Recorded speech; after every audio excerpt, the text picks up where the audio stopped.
অবশেষে মনোনয়নপত্র জমা দিলেন কৃষ্ণ কল্যাণী। আজ পূর্ব পরিকল্পিত সমস্ত কর্মসূচি অনুযায়ী একাধিক জায়গায় কালীপুজো দেওয়ার পরে কর্ণজোড়ায় মনোনয়নপত্র জমা দিলেন রায়গঞ্জ বিধানসভা উপনির্বাচনে তৃণমূল কংগ্রেস প্রার্থী কৃষ্ণ কল্যাণী। এদিন তার সঙ্গে ছিলেন রায়গঞ্জ পৌরসভার পৌর প্রশাসক সন্দীপ বিশ্বাস, ভাইস চেয়ারম্যান অরিন্দম সরকার, জেলা সভাপতি কানাইলাল আগরওয়াল সহ একাধিক বিশিষ্ট ব্যক্তি।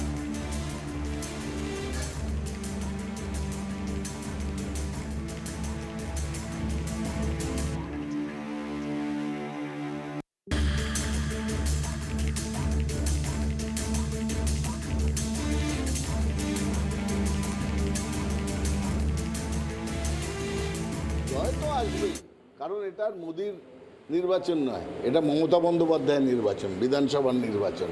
মমতা বন্দ্যোপাধ্যায়ের উন্নয়ন দেখে মানুষ ভোট দেবে। পশ্চিমবঙ্গ হচ্ছে মমতা বন্দ্যোপাধ্যায়ের জায়গা, তৃণমূল কংগ্রেসের জায়গা, এবং আমরা বিশাল ভোটে জিতব এটুকুনি আমরা জানি। এবং এটা বিধানসভার উপনির্বাচন। এই প্রসঙ্গে আপনাদের সকলকে মনে করিয়ে দিই যে 2021-এর পর থেকে এ পর্যন্ত কিছু উপনির্বাচন হয়েছে, তার মধ্যে তৃণমূল কংগ্রেস জয়ী হয়নি।